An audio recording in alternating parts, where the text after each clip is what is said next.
Good morning बच्चों। ये refraction का तीसरा लेक्चर है, ठीक है। रिफ्रैक्शन के 2 लेक्चर्स हो गए हैं। आज रिफ्रैक्शन में क्या करेंगे, आगे पढ़ना स्टार्ट करते हैं, ठीक है। अच्छा, अभी तक मैंने क्या क्या बता दिया है तुमको? मैंने तुमको अभी तक बता दिया है रिफ्रैक्शन होता क्या है, ये बता दिया मैंने। फिर ग्लास स्लैब हमने पढ़ाया था इससे पहले वाले लेक्चर में। इससे पहले वाले लेक्चर में हमने आपको ग्लास स्लैब सिखाया था। ग्लास स्लैब में रिफ्रैक्शन कैसा होता है, रेसिप्रोसिटी थ्योरम वहां पे क्या होता है, ठीक है। लैटरल शिफ्ट कैसे कैलकुलेट करते हैं, ये सब अपन ने इतना कुछ कैलकुलेट कर लिया था ना। आज वहीं से आगे बढ़ाना स्टार्ट करते हैं। तो आज का जो लेक्चर है वो बेसिकली ऐसा समझ लो कि रिफ्रैक्शन का एप्लीकेशन है। आज के लेक्चर में हम क्या करने वाले हैं, रिफ्रैक्शन का एप्लीकेशन देखने वाले हैं। एप्लीकेशन होगा, कुछ थ्योरी हो सकता है, ऐसा कुछ, ठीक है। अच्छा, स्टार्ट करते हैं। सबसे पहले कॉमन एग्जांपल, अगर मैं कॉमन एग्जांपल बोलूं ना तो तुम्हारे बुक्स में भी मिलेगा या तुमने देखा भी होगा। मैं कॉमन एग्जांपल ऑफ रिफ्रैक्शन बता रहा हूं। क्या है, bending of a rod, bending of a rod at air water interface. ये तुमने देखा भी होगा, ठीक है। Bending of a rod at air water interface. क्या करते हैं, एक ग्लास टम्बलर लेते हैं। ग्लास टम्बलर मतलब कांच का ग्लास, ठीक है। तो कांच का ग्लास लेना, उसमें पानी भर देना। उस कांच के ग्लास में पानी भरने के बाद जब आप एक पेंसिल या एक पेन डिप करते हो ना, तो आप देखना, आप जैसे ही पेंसिल या पेन डिप करोगे तो वो जो पेंसिल है या वो जो पेन है या जो भी रॉड आपने डिप किया है, वो देखना वो बेंड होता हुआ दिखेगा तुमको। और बहुत ही कॉमन एग्जांपल है, आपने नोटिस किया होगा। अभी क्या करते हैं, वो बेंड क्यों, एक्चुअल में पानी के जाते ही वो बेंड क्यों दिखना स्टार्ट होता है? बेंड तो हुआ नहीं ना। क्यों बेंड नहीं हुआ? क्योंकि जैसे ही बाहर निकालोगे तो वो नॉर्मल सा, मान लो ये मेरे पास ऐसा होता, तो इसको डिप करोगे तो तुमको बेंड होता हुआ दिखेगा। अब क्यों बेंड हो रहा है, इसी के बारे में हम क्या करने वाले हैं, स्टडी करने वाले हैं। तो ये क्या है, वन ऑफ द एग्जांपल्स है रिफ्रैक्शन का। अब कैसे एग्जांपल है रिफ्रैक्शन का, उसके लिए क्या करते हैं, डायग्राम बनाते हैं। मान लो ये एक ग्लास का टम्बलर है, ठीक है। ग्लास का टम्बलर मतलब ग्लास का ग्लास मतलब कांच का ग्लास, ठीक है। और इसमें मैंने क्या कर दिया है, इसको वाटर से फिल करके रख दिया है। पूरे को हमने क्या किया है, इसे पानी पानी कर दिया है। बात समझ में आ रहा है? अब क्या करते हैं, इस लिक्विड में एक रॉड लाके इमर्स कर देते हैं, डुबा देते हैं, ठीक है। तो हमें क्या करना है, एक रॉड लेना है और वो रॉड हमको इस तरह से डिप कर देना है।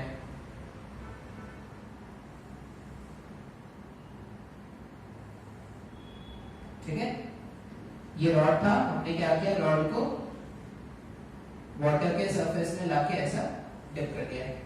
बात समझ में आ रहा है क्या? अच्छा, अब जब डिप किया था ना, तो डिप करने से पहले अगर आप देखोगे तो रॉड ऐसा कुछ था, लेकिन जैसे आप इसको बाहर से जब देखोगे ना, तो रॉड आपको कुछ तो बेंड होता हुआ दिखेगा। अब क्यों बेंड होता हुआ दिखेगा, उसको समझने के लिए क्या करते हैं, मान लो इस रॉड का ये जो सबसे बॉटम वाला पॉइंट है, सिर्फ ये पॉइंट के बारे में बात करूं मैं, सब सारे पॉइंट्स के बारे में नहीं बात कर रहा, पूरे रॉड के बारे में नहीं बात कर रहा मैं क्या बोल रहा हूं, ये जो रॉड है, इस रॉड का सबसे बॉटम वाला जो पॉइंट है ना, मैं उसके बारे में बात कर रहा हूं। बात समझ में आ रहा है? अच्छा, इसको अगर मैं बोलूं कि ये मेरा ऑब्जेक्ट है, ये बहुत सारे इनफाइनाइट नंबर ऑफ पॉइंट्स है क्या, मैंने उसमें से सिर्फ लास्ट वाला पॉइंट लिया है और उसको मैं क्या कर रहा हूं, उसको मैं एज एन ऑब्जेक्ट ट्रीट कर रहा हूं। अब इस ऑब्जेक्ट का मेरे को इमेज बनाना है। अच्छा, अब इमेज फॉर्मेशन ना तुमने अपने लोअर क्लासेस में पढ़ा है। इमेज फॉर्मेशन के लिए कितने रेज चाहिए, इमेज फॉर्मेशन के लिए मिनिमम 2 रेज होने चाहिए। अच्छा, मैक्सिमम कितने, तो मैक्सिमम तो कुछ भी हो सकते हैं, maximum infinite number of rays भी हो सकते हैं, लेकिन मिनिमम कितने चाहिए, कम से कम 2 रेज होने चाहिए इमेज फॉर्मेशन के लिए। ये आपने लोअर क्लासेस में पढ़ा होगा, ठीक है। तो अगर कम से कम की रिक्वायरमेंट है, तो हम डायग्राम को ज्यादा कॉम्प्लिकेटेड नहीं करना चाहते, इसलिए हम सिर्फ क्या करेंगे, 2 रेज कंसीडर करने वाले हैं। अब देखो रेज कैसे कंसीडर करेंगे, ठीक है। मैंने वाटर को ब्लू कलर से दिखाया है, ये डॉट को मैंने रेड कलर से दिखाया है, ठीक है। अभी मैं ग्रीन कलर का यूज कर रहा हूं इमेज फॉर्मेशन के लिए, ध्यान से देखना। इमेज फॉर्मेशन के लिए मुझे क्या करना है, 2 रेज लेने हैं। अच्छा, अगर ये ऑब्जेक्ट है, अगर ये ऑब्जेक्ट है, इसका इमेज देखना चाह रहे ना, तो रेज इसमें से आने चाहिए। जो ऑब्जेक्ट है उसमें से रेज आएंगे, तभी तो उसका इमेज बना पाएंगे। तो इसमें से रेस निकलने चाहिए। अभी क्या करते हैं, मान लो एक रे ऐसा आया है, ऐसा जो भी इंटरफेस है, इंटरफेस पे परपेंडिकुलरली ऐसे हिट कर रहा है। अगर इंटरफेस पे परपेंडिकुलरली हिट कर रहा है, इसका मतलब एंगल ऑफ इंसिडेंस जीरो है क्या? अब स्नेल्स लॉ के हिसाब से सोचो, अगर एंगल ऑफ इंसिडेंस जीरो है तो एंगल ऑफ रिफ्रैक्शन क्या होना चाहिए? साइन आई का वैल्यू अगर जीरो है, इसका मतलब साइन आर भी जीरो होना चाहिए। बात समझ में आ जाएगा?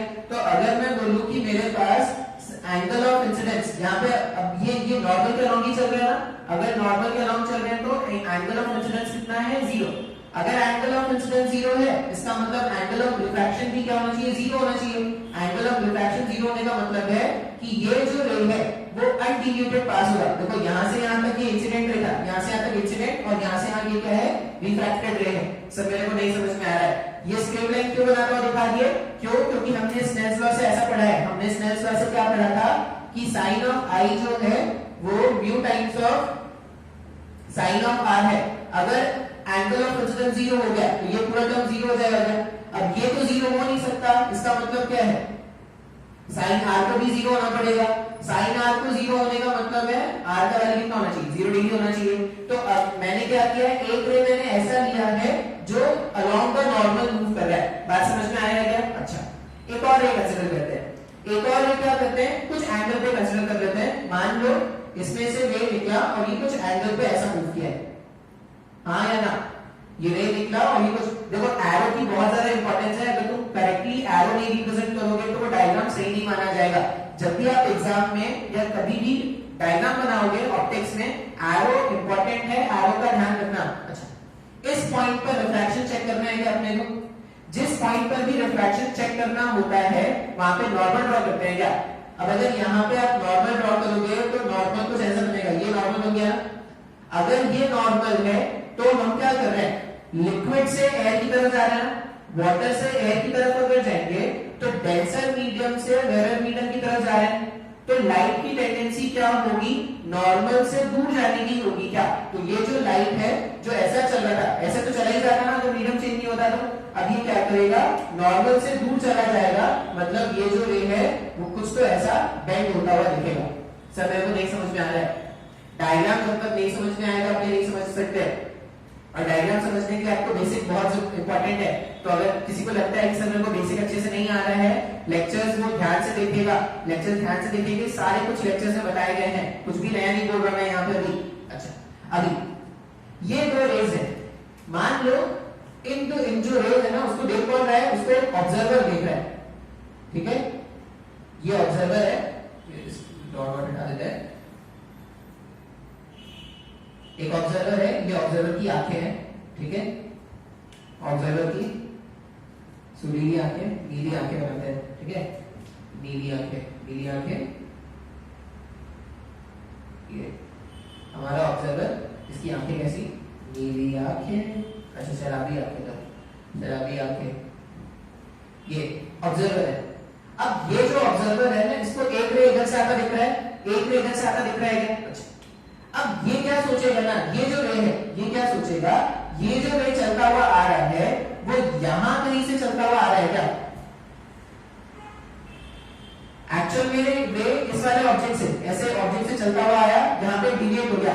अब इसको कैसा दिखेगा? इसको तो रे इस वाले पॉइंट से आता दिखेगा ना। इसका मतलब इस ऑब्जेक्ट का एक इमेज यहां पे बन गया है क्या? सर मेरे को नहीं आया समझ में आएगा। डायग्राम समझ में आया? देखो मेरे को इमेज फॉर्मेशन बनाने के लिए कितने रेज चाहिए? मिनिमम 2 रेज चाहिए। मैक्सिमम कुछ भी ले लो, मैक्सिमम की कोई लिमिट नहीं है, लेकिन मिनिमम कितने रे होने चाहिए? 2 रेज होने चाहिए। अब यहाँ पे मैंने बोला कि ये ऑब्जेक्ट था, एक रे मैंने ऐसा भेज दिया जो अनडिविएटेड पास करेगा, एक रे कुछ एंगल पे भेजा है, तो कुछ एंगल पे भेजेंगे तो ये मेरा एंगल ऑफ इंसिडेंस, देखो ये एंगल ऑफ इंसिडेंस है और ये एंगल ऑफ रिफ्रैक्शन होगा क्या? अब ये बेंड होके जब उधर जाएगा तो ऑब्जर्वर को क्या लग रहा है कि ये जो रे है वो इस वाले पॉइंट से नहीं आ रहा है क्या? मतलब इस ऑब्जेक्ट का एक इमेज यहाँ पे बनता हुआ दिख रहा है क्या अपने को? बात समझ में आ रहा है? अच्छा, अगर इस ऑब्जेक्ट का एक इमेज यहाँ बना, वैसे ही सारे ऑब्जेक्ट्स के इमेज बनते जाएंगे ना। जब सारे ऑब्जेक्ट्स की इमेज कंप्लीट हो जाएगी ना, तो आपको ये जो रॉड है वो कुछ इस तरह से बेंड होता हुआ दिख जाएगा। ये यहाँ गया ना, अच्छा यहाँ से बेंड हो जाएगा, सॉरी ऐसा।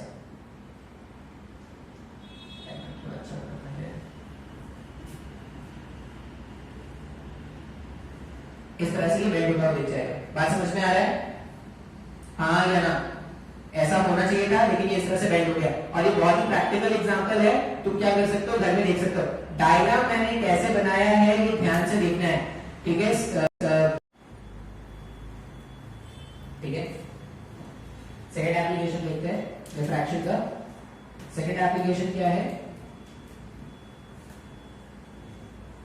Real and apparent depth. ये सेकेंड एप्लीकेशन है, रियल एंड apparent डेप्थ। अब ये जो है ना, ये तुमने एक्सपीरियंस भी किया होगा। ये एप्लीकेशन कहाँ पे एक्सपीरियंस किया होगा? अगर तुम स्विमिंग पूल में जाओगे कभी तो वहां पे देखना, जब तुम बाहर से देखते हो ना स्विमिंग पूल को तो तुमको लगता है कि स्विमिंग पूल का डेप्थ ज्यादा नहीं है, ठीक है? लेकिन जैसे ही तुम स्विमिंग पूल के अंदर जाते हो ना तुमको लगता है कि जितना गहरा ये दिख रहा था उससे ज्यादा गहरा है। ऐसा तुमने एक्सपीरियंस किया होगा कभी? अच्छा, या तुम क्या करना, घर में बकेट भर के, एक बकेट में पानी भर के देखो। तुम जैसे ही बकेट में पानी भर के उसको ऊपर से देखोगे ना तुमको लगेगा कि जो बाल्टी का जो बॉटम वाला फेस है या बाल्टी का जो बॉटम सरफेस है वो थोड़ा राइज होकर ऊपर आता हुआ देखा है। ऐसा होता हुआ देखा है क्या कभी? आज इसी कंसेप्ट को पढ़ने वाले हैं। ये जो रियल एंड एपरेंट डेप्थ है इसका भी एक्सप्लेनेशन क्या करेंगे, डिफ्रैक्शन से ही देने वाले हैं, ठीक है? तो फिर से डायग्राम बनाऊंगा। इसमें डायग्राम बिल्कुल वैसा ही है जैसा तुम अभी मैंने उसमें बेंडिंग ऑफ रॉड बनाया था एट द इंटरफेस। अच्छा, bending of rod at the interface, इससे क्वेश्चन कैसे आएंगे? तो 2 मार्क्स का क्वेश्चन तुम्हारे एग्जाम में आ सकता है। क्वेश्चन क्या होगा? क्वेश्चन होगा कि बेंडिंग ऑफ रॉड क्यों हो रहा है, तो रिफ्रैक्शन लिखना पड़ेगा। डायग्राम का 1 मार्क्स है। यहाँ पे डायग्राम अच्छे से बनाओगे 1 मार्क्स मिलेगा, सारे एरो दिखाओगे, ये सब दिखाओगे तो 1 मार्क्स मिलेगा। रिफ्रैक्शन लिखने का आधा मार्क्स मिलेगा और थोड़ा बहुत एक्सप्लेन कर दोगे तो आधा मार्क्स मिलेगा। बात समझ में आ रहा है? तो इस तरह से तुम्हारे पास 2 मार्क्स का एक क्वेश्चन मैंने अभी बताया है तो तुम्हारे बोर्ड्स के लिए। अच्छा, अभी क्या करते हैं, रियल एंड एपरेंट डेप्थ ये देखते हैं, ठीक है? कंसीडर कर लो कि हमारे पास एक कंटेनर, ऐसा कंसीडर करते हैं कि हमारे पास एक कंटेनर है और इस कंटेनर में हमने क्या किया है, लिक्विड फिल करके रखा है, ठीक है? इस कंटेनर में हमने क्या किया है, लिक्विड फिल करके रखा है। मान लो इसके बॉटम सरफेस पे, इसके बॉटम सरफेस पे एक कॉइन रखा हुआ है जिसको हमें बाहर से देखना है। इसके बॉटम सरफेस पे कॉइन रखा हुआ है जिसको हम क्या करने वाले हैं, बाहर से देखने वाले हैं। अच्छा, अब अगर बाहर से देखने वाले मतलब ये क्या है, ये हमारा ऑब्जेक्ट है। अब अगर ये ऑब्जेक्ट है तो इस ऑब्जेक्ट का इमेज बनाना पड़ेगा। फिर से इमेज बनाने के लिए मुझे कम से कम 2 रेज की जरूरत है। कम से कम 2 रेज की जरूरत है। देखो मैक्सिमम तुम कितने भी रेज बना सकते हो, लेकिन डायग्राम को थोड़ा अच्छा दिखने के लिए हम सिर्फ 2 ही रेज से लेंगे, क्योंकि जितने ज्यादा नंबर ऑफ रेज लोगे डायग्राम जो होगा उतना ज्यादा क्लमजी हो जाएगा। बात समझ में आ रहा है? अब 2 रेज अगर मेरे को चाहिए तो एक रे अपन कैसा लेते हैं, एक रे अपन भेज देते हैं ऐसा अलोंग द नॉर्मल। अगर रे अलोंग द नॉर्मल मूव कर रहा है, रे अगर अलोंग द नॉर्मल मूव कर रहा है तो एंगल ऑफ इंसिडेंस और एंगल ऑफ रिफ्रैक्शन दोनों ही 0 होंगे। अभी हमने देखा भी था। अच्छा, तो एक रे मैंने ऐसा बना दिया, एक रे और भेजना है यहां से, तो यहां से क्या कर लो, एक रे अपन भेज रहे हैं कुछ एंगल पर। हमने एक और रे ले लिया और इस रे को हमने क्या किया है, इंटरफेस पे कुछ एंगल पे भेजा है। अब अगर मीडियम चेंज हो रहा है मतलब रिफ्रैक्शन होगा। रिफ्रैक्शन का पैटर्न जानने के लिए अपने को क्या करना पड़ेगा, जिस पॉइंट पे ये हिट करने वाला है वहां पे नॉर्मल ड्रॉ करना पड़ेगा। अगर मैं नॉर्मल ड्रॉ कर लूं, अगर मैं नॉर्मल ड्रॉ कर लूं, देखो ये इंसिडेंट रे, ये नॉर्मल, मतलब ये एंगल ऑफ इंसिडेंस है क्या, ये हमारे पास एंगल ऑफ इंसिडेंस है। अच्छा, अब ये मेरे पास वाटर था यहां पर और यहां पर क्या है, एयर। रे ऑफ लाइट क्या कर रहा है, रेयर मीडियम से एक उल्टा, एक डेंसर मीडियम से रेयर मीडियम की तरफ जा रहा है। वाटर डेंसर है, एयर क्या है, रेयर। जब भी रे ऑफ लाइट डेंसर से रेयर की तरफ जाता है उसकी टेंडेंसी नॉर्मल से अवे जाने की हो जाती है क्या, तो ये जो रे है वो बेंड होके कुछ ऐसा चला जाएगा। अब जब ये बेंड होके ऐसा चला गया ना तो एक ऑब्जर्वर को, ठीक है, इसका नाम है नहीं, इसको हटा देते हैं, एक ऑब्जर्वर को, यहां पर मान लो एक ऑब्जर्वर है, ठीक है, ये जो ऑब्जर्वर है, ठीक है, ऑब्जर्वर की नीली आंखें, आईब्रो नीली नहीं होती, सॉरी आईब्रो नीली हो जाती है, मेकअप से करा लेते हैं ऐसे। ये ऑब्जर्वर है। अब इस ऑब्जर्वर को क्या लगेगा, ये जो रे आ रहा है, ये जो रे आ रहा है वो इस पॉइंट से कहीं से आता हुआ दिखेगा। अगर इस पॉइंट से कहीं से आता दिखेगा, इसका मतलब इस पॉइंट का इमेज यहां पे बन गया है। इसका मतलब इस पूरे पॉइंट का जो इमेज बनता जाएगा वो यहां पे भी इमेज बनता जाएगा। बात समझ में आ रहा है? तो जो पॉइंट एक्चुअल में यहां पे रखा हुआ है, इस ऑब्जर्वर को कुछ ऊपर आता हुआ दिख रहा है। अब ये सरफेस से ऑब्जेक्ट की दूरी, इसको हम क्या बोलते हैं, एपरेंट डेप्थ। एपरेंट डेप्थ मतलब धोखे वाला डेप्थ। ये यहां से यहां का जो डेप्थ है उसको हमने बोल दिया एपरेंट डेप्थ, और यहां से यहां का जो डेप्थ है उसको हम क्या बोलने वाले हैं, रियल डेप्थ।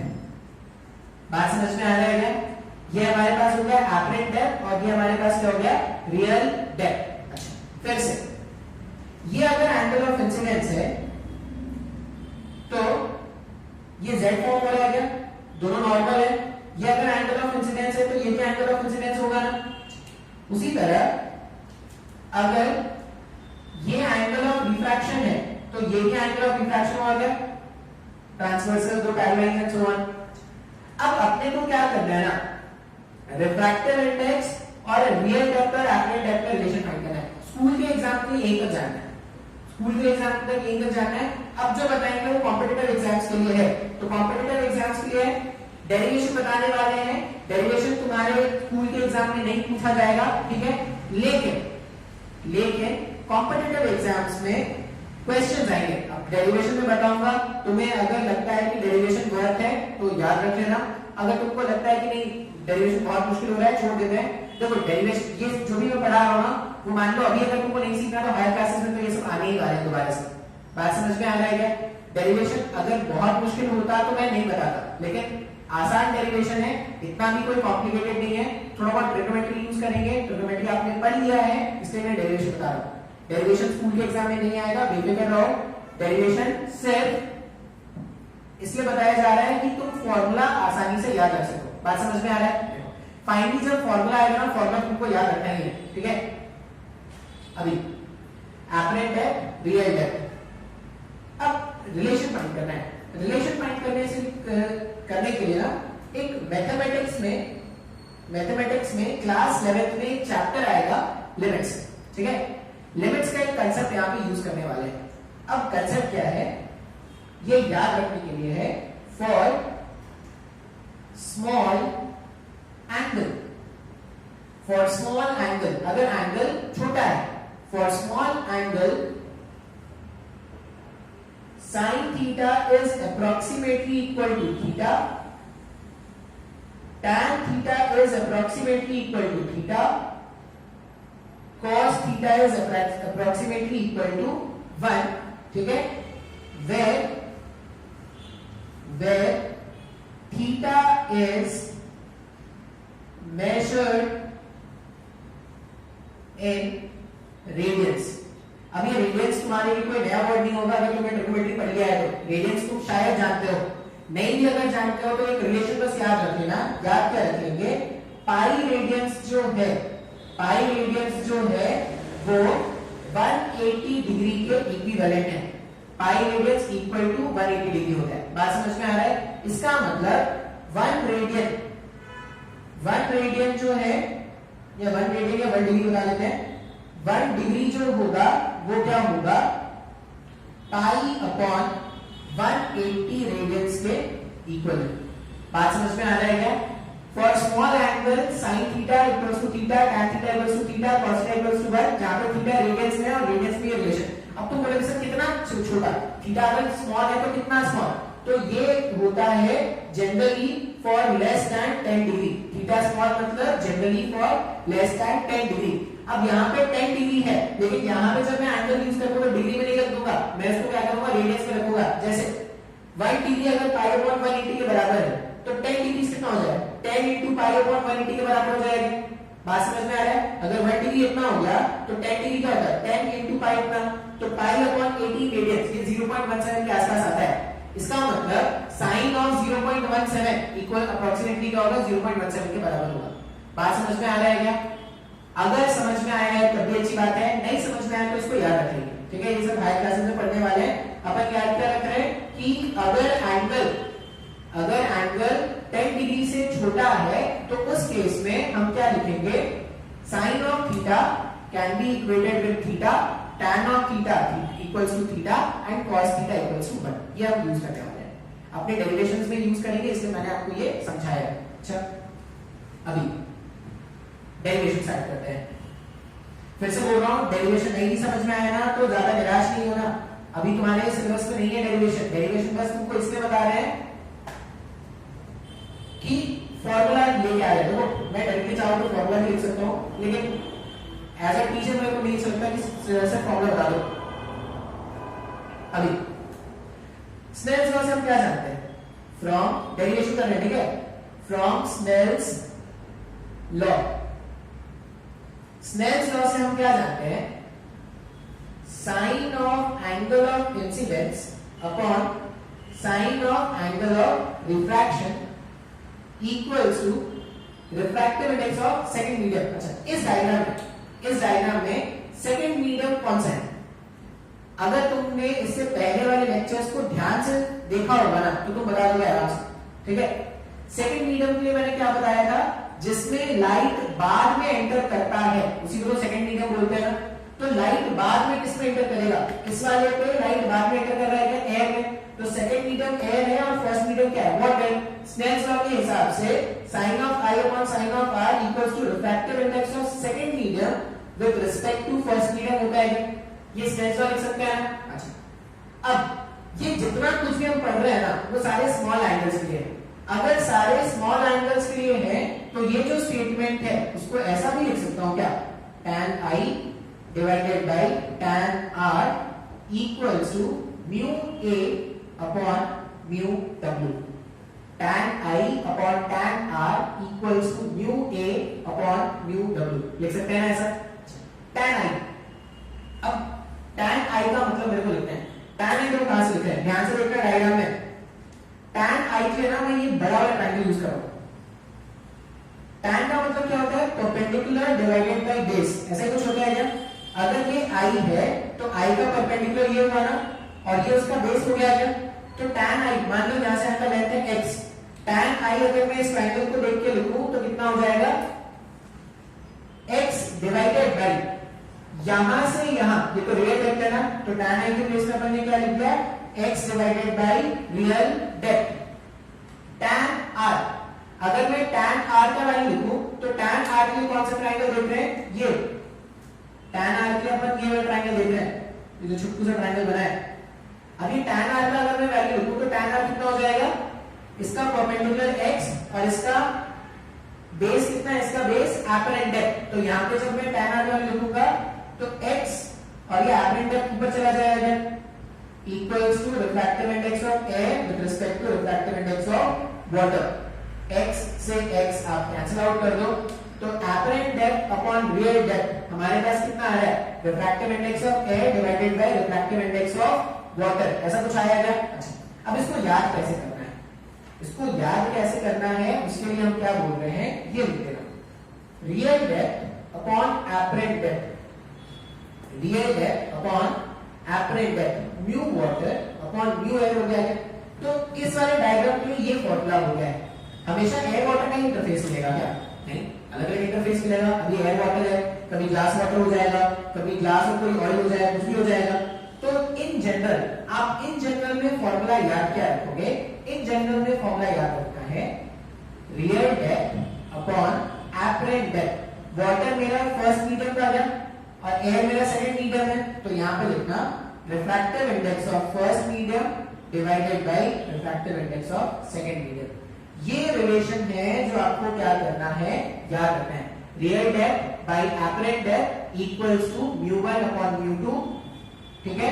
और आप ऐसा भी लिख सकते हो, दैट इंप्लाइज एपरेंट डेप्थ जो होगा वो क्या हो जाएगा, μ2 upon μ1 times of real depth. इस पे डायरेक्टली क्वेश्चन पूछे गए हैं, जिसको ये फॉर्मूला याद है ना वो क्या कर सकता है, डायरेक्टली एग्जाम में क्वेश्चन सॉल्व करके आएगा। ठीक है, तो फॉर्मूला याद रखेंगे, क्यों डायरेक्टली एग्जाम में क्वेश्चन पूछते हैं भाई रियल डेप्थ कितना है, एपरेंट डेप्थ कितना है, रिफ्रैक्टिव इंडेक्स बता दो मीडियम को कितना है, ये फॉर्मूला यूज करो आंसर आ जाएगा। बात समझ में आया क्या? हाँ या ना, इतना नोट कर लेते हैं।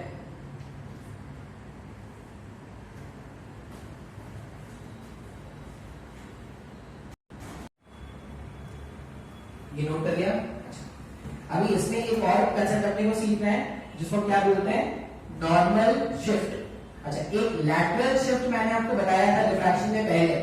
लैटरल शिफ्ट का फॉर्मूला अलग है और नॉर्मल शिफ्ट अलग है। नॉर्मल का मतलब क्या होता है, परपेंडिकुलर। नॉर्मल का मतलब परपेंडिकुलर होता है ना, तो परपेंडिकुलर के डायरेक्शन में जो शिफ्ट है उसको हम क्या बोलते हैं, नॉर्मल शिफ्ट। जैसे ऑब्जेक्ट यहाँ पे था, इमेज यहाँ पे बना गया, तो ये परपेंडिकुलर पे ऐसे शिफ्ट हो गया ना, तो यहां से यहां का जो डिस्टेंस है ना उसी को हम क्या बोलते हैं, नॉर्मल शिफ्ट। अब अगर आप डायग्राम ध्यान से देखोगे तो नॉर्मल शिफ्ट को अपन क्या लिख सकते हैं, देखो यहां से यहां रियल डेप्थ, यहां से यहां एपरेंट डेप्थ। रियल डेप्थ में से एपरेंट डेप्थ अगर माइनस कर दिया जाए तो नॉर्मल शिफ्ट आ जाएगा क्या, तो नॉर्मल शिफ्ट कैलकुलेट करते हैं। नॉर्मल शिफ्ट हो जाएगा real depth minus apparent depth. यहां पे अपन क्या लिखेंगे, normal shift real depth minus. अच्छा, अभी मैंने एपरेंट डेप्थ का फॉर्मूला लिखा था, क्या लिखा था मैंने, ऐसा कुछ लिखा था, रियल डेप्थ μ2 अपॉन μ1। ठीक है, तो ध्यान से देख लेना, μ2 अपॉन μ1 या μ1 अपॉन μ2 क्या लिखा था, देख लेते हैं भाई, गलत नहीं होना चाहिए।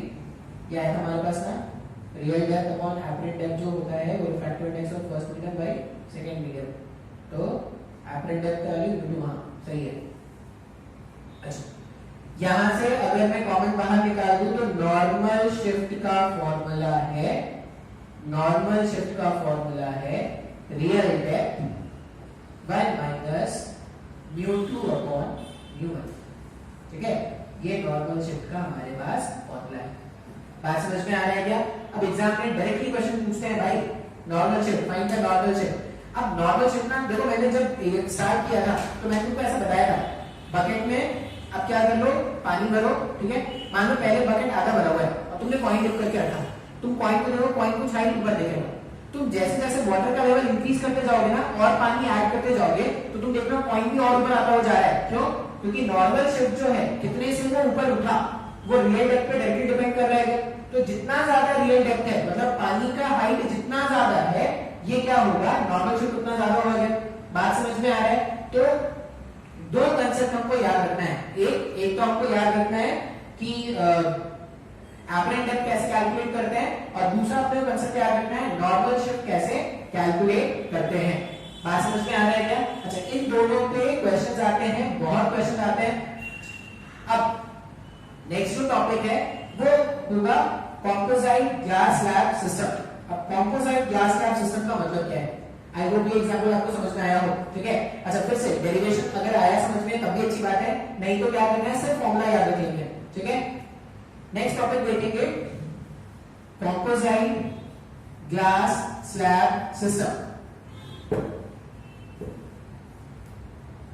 इसमें एनटीएससी में बहुत सारे क्वेश्चन आएंगे। अच्छा, ये अभी फिर से composite glass slab system school syllabus में नहीं है, एनटीएससी के लिए है।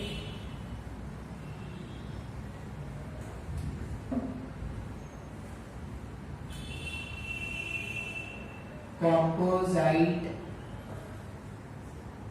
glass slab system। देखो मैं ऐसे बता तो देता हूं कि ये बोर्ड्स के लिए है, ये एनटीएससी के लिए है। ठीक है, तुम अपनी चॉइस देखना, तुमको क्या पढ़ना है। तुमको अगर लगता है कि नहीं सर मैं तो सिर्फ बोर्ड्स के लिए पढ़ रहा हूँ तो तुम बोर्ड वाले टॉपिक देखो, और अगर तुमको लगता है कि नहीं अगर पढ़ रहे हैं तो अपन इसको भी देख लेते हैं तो आप इसको भी देख सकते हो। देखो ये सब जितनी थे ना, तुम ऐसा समझ लो ना, तुम क्लास 9th में क्लास 10th में जो भी तुमने सीखा ना वो सारा कुछ तुमको 11th में वापस से फिर से रिपीट करना है। ठीक है, अब जिनको ये सारे कंसेप्ट 9th में 10th में ही आ गए हैं तो 11th में उनका काम बहुत आसान हो गया है। देखो एग्जाम में ना नंबर ऑफ क्वेश्चंस मैटर करेंगे कि आपने कितना, देखो जितना अच्छा प्रैक्टिस आपका होगा ना उतना अच्छा आपका कंसेप्ट क्लियर होगा। तो 11th और 12th में आपको ना बहुत सारे क्वेश्चन सॉल्व करने हैं। अब 11th और 12th में अगर बहुत सारे क्वेश्चन सॉल्व करने हैं और वहां पे हम ये सब अगर उस समय सीखना स्टार्ट करेंगे तो फालतू का टाइम वेस्ट होगा। अगर मुश्किल होता है ना तो मैं सीरियसली नहीं बताता, लेकिन आसान है, समझा जा सकता है, इसलिए मैं बता रहा हूं। ठीक है, composite glass slab system. Composite glass slab system का मतलब है एक से ज्यादा ग्लास स्लैब ले लो, बस 2 ले लेते हैं, बाकी तुम खुद से एनालाइज कर लोगे। मान लो मेरे पास 2 ग्लास स्लैब है, ठीक है, इसका थिकनेस है T1, इसका थिकनेस है T2, ठीक है, μ1, ये μ2, ये μ3 और ये वापस से μ1। वापस से तो ऐसा समझ लो air water glass, air water glass air, air water glass air, इस तरह से 2 स्लैब ले लिया, एक का थिकनेस T1 और दूसरे का थिकनेस कितना T2। अभी क्या क्या पढ़ा है हमने ग्लास स्लैब में ये पढ़ा था कि रे ऑफ लाइट ऐसा भेजते थे, अगर रे ऑफ लाइट जब ऐसा भेजते थे तो रे ऑफ लाइट में सिर्फ एक ग्लास स्लैब अगर होता था तो लैटरल शिफ्ट क्रिएट होता था, सिर्फ ये अगर होता तो लैटरल शिफ्ट क्रिएट होता था। अब ये भी है और ये भी है, मतलब इसने तो अपना काम कर लिया, उसके बाद ये भी लैटरल शिफ्ट क्रिएट करेगा। बात समझ में आ रहा है? मतलब जो एक्चुअल में मान लो ये ऐसा था, यहाँ पे एयर है, ऐसा एग्जांपल मान लेते हैं, ये एयर, ये वाटर और ये ग्लास, ठीक है, एग्जांपल समझ लेते हैं ऐसे। अभी देखो, जब एयर से वाटर जाएंगे तो रे ऑफ लाइट क्या करना चाहिए, बेंड करना चाहिए, तो रे ऑफ लाइट को कुछ बेंड करा दिया ऐसे, ठीक है। फिर से जब वाटर से ग्लास जाएंगे तो रे ऑफ लाइट वापस से बेंड कर जाएगा। अगर रे ऑफ लाइट वापस से बेंड कर ले, कुछ ऐसा डायग्राम हो गया। अब ग्लास से जब आप एयर मूव करोगे तो ये क्या करेगा, अगर मीडियम चेंज नहीं होगा ऐसा भागता, तो ये क्या करेगा, अभी भी ऐसे निकलेगा। मतलब अभी भी एक्चुअल रे और इमर्जेंट रे अभी भी क्या आने वाले हैं, पैरेलल ही आएंगे। ऐसा नहीं सोचना कि अगर मैं कॉम्पोजिट ग्लास सिस्टम ले लूं तो क्या होगा। अच्छा, यहाँ पे स्नेल्स लॉ, यहाँ पे एंगल ऑफ इंसिडेंस, यहाँ पे ये आर। अच्छा, अब एक चीज करना, मान लो अगर मैं बोलूं, ये आप होमवर्क पे ट्राई करना, ये एंगल ऑफ इंसिडेंस है और ये एंगल ऑफ ई का मतलब क्या है, यहाँ पे angle of emergence, angle of emergence.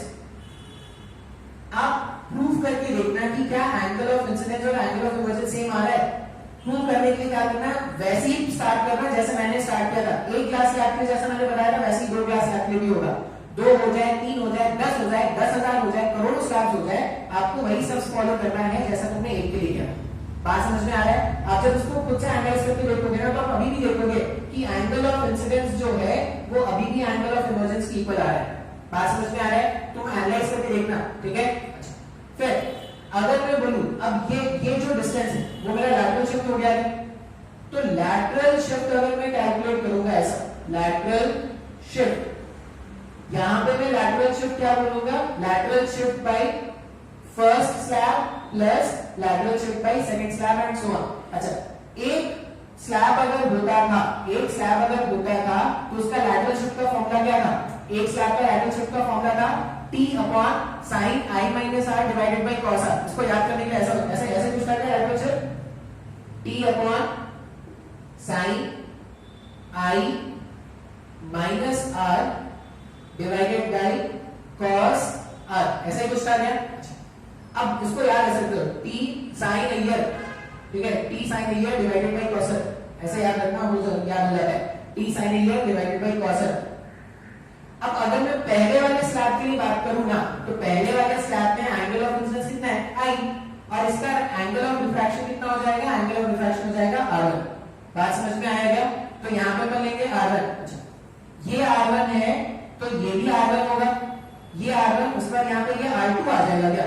तो आप लोग कैसे लिखोगे, अगर मेरे को लिखना है तो मैं लिख रहा हूं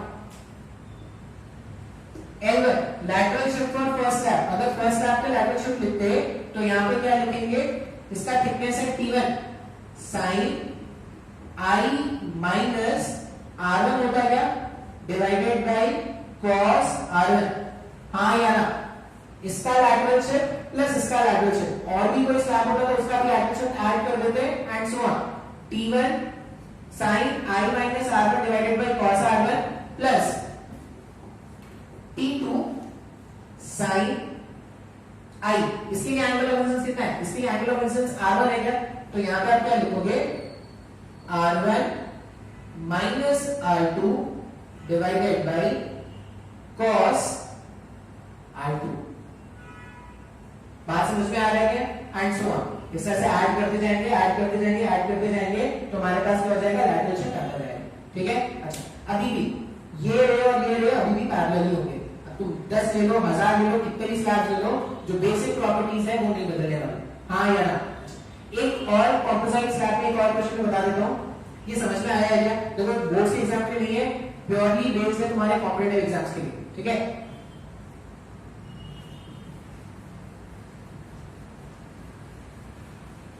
नॉर्मल शिफ्ट, अगर मैं नॉर्मल शिफ्ट के बारे में बात करूं तो ऐसा समझ लो कि अभी क्या था, अभी सिर्फ एक लिक्विड था, अगर एक से ज्यादा लिक्विड हो जाए या एक से ज्यादा ग्लास स्लैब रखें, मान लो ये पेपर है, यहां पे इंक का एक स्पॉट बना हुआ है, इंक का स्पॉट बना हुआ है, अपन ने क्या कर दिया, इसके ऊपर एक ग्लास स्लैब रख दिया।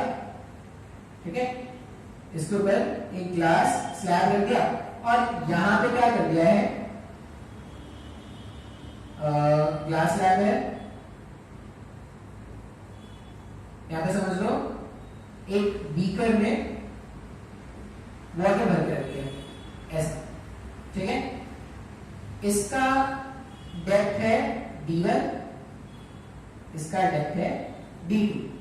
मुझे नॉर्मल शिफ्ट कैलकुलेट करना है कि नॉर्मल शिफ्ट कितना होगा। अभी क्या होगा, ये नॉर्मल शिफ्ट क्रिएट करेगा, ये भी नॉर्मल शिफ्ट क्रिएट करेगा क्या, अगर दोनों मिलकर नॉर्मल शिफ्ट क्रिएट करेंगे तो जो नेट नॉर्मल शिफ्ट होगा, जो नेट नॉर्मल शिफ्ट होगा वो पहले वाले स्लैब का नॉर्मल शिफ्ट प्लस दूसरे वाले स्लैब का नॉर्मल शिफ्ट। बात समझ में आ रहा है क्या, बहुत मुश्किल हो जाएगा, तो इतना मुश्किल नहीं है लेक्चर, तो सीक्वेंस से ध्यान से देखते जाओगे सब कुछ समझ में आएगा। पहले वाले का नॉर्मल शिफ्ट प्लस दूसरे वाले का नॉर्मल शिफ्ट अगर आप ऐड कर दोगे तो कितना हो जाएगा, पहले वाले का नॉर्मल शिफ्ट, नॉर्मल शिफ्ट का फॉर्मूला अभी देखा था ना, नॉर्मल शिफ्ट का फॉर्मूला क्या आया था, हमारे पास नॉर्मल शिफ्ट ऐसा आता है, थिकनेस या जो भी डेप्थ है, real depth 1 minus refractive index of second medium. अच्छा अभी सिर्फ ये अगर होता तो मेरे पास रे ऑफ लाइट यहां से एयर चलता गया, हम ऐसा मान रहे हैं कि सिर्फ ये होता तो कितना होता, सिर्फ ये होता तो कितना होता, ऐसा नहीं कि सर यहां से लाइट एंटर करके तो इसमें गया तो सेकंड मीडियम ये है क्या, नहीं ऐसा नहीं, सिर्फ ये अगर होता तो सेकंड मीडियम क्या होता, सेकंड मीडियम तो एयर ही होता, तो यहां पर अपन ऐसा लिखेंगे 1 minus refractive index of glass divided by air, यहां पे d1 हो जाएगा plus d2 1 minus refractive index of water upon refractive index of air. इस तरह से ऐड करते जाएंगे तो हम क्या करेंगे, अपने आंसर पे आ जाएंगे। बात समझ में आ रहा है, हाँ या ना। ऐसा नहीं सोचना कि सर इससे लाइट तो यहां पे चला गया तो ये सेकंड, इसके लिए सेकंड मीडियम है, नहीं वो गलत है सोचना। क्यों, क्योंकि हम बोल रहे हैं कि इसने कितना नॉर्मल शिफ्ट क्रिएट किया, ये अकेला कितना नॉर्मल शिफ्ट क्रिएट करता, दोनों साथ में रखें तो अपने नॉर्मल शिफ्ट हो जाएगा। बात समझ में आ रहा है क्या, तो ये ग्लास स्लैब पे और रिफ्रैक्शन पे, ग्लास स्लैब पे और रिफ्रैक्शन पे कुछ अच्छे क्वेश्चंस बनते हैं। ठीक है, अब इसमें क्वेश्चंस कैसे आएंगे, आप वैल्यूज पुट करोगे तो आपको क्वेश्चन मिलने स्टार्ट हो जाएंगे।